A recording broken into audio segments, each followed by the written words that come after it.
At the cable, you may have noticed that some air tricks begin aggressively with a long edge and a lot of speed, while others seem to come out of nowhere.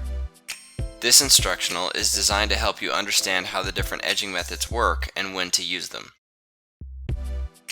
There are 3 different edging methods that can be used for progressive load and release inverts: the shortcut method, the long cut method, and the double cut method.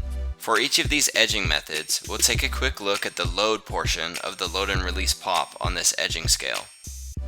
Let's start with the shortcut method. This method is the least complicated of the 3 and promotes lower line tension while in the air. In this clip, while remaining in a tall body position, I edge progressively up to about an 8 before I release into the trick. This method is good to use when learning because of its simplicity and minimal travel across the water. The long cut method is a bit more advanced and is best used after the shortcut method. Due to the speed and distance traveled, the line tension will be a bit higher while in the air. In this clip, I edge up to about an 8 and hold the 8 for a few seconds while I gain speed. To keep the load high upon release, I give myself a little boost in momentum by backing off slightly to a 7 and then immediately reloading up to an 8 or 9. This subtle reloading motion allows me to maintain a strong edge at the end of a long high-speed cut. Obtaining this strong edge immediately before releasing is what makes this the more difficult of the 3 air trick methods. However, the long cut method, when used properly, can give air tricks the most hang time.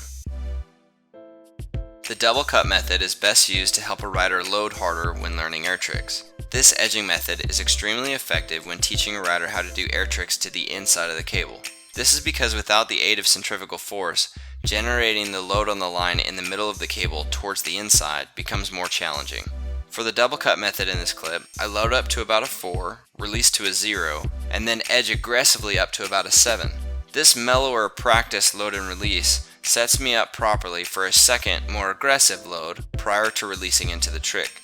What makes this edging method so effective is that the first practice load and release won't function properly if the rider is not in the correct body position. This is helpful because it qualifies the rider for the second real load and release into the trick. If they are in the right body position, they will be able to proceed.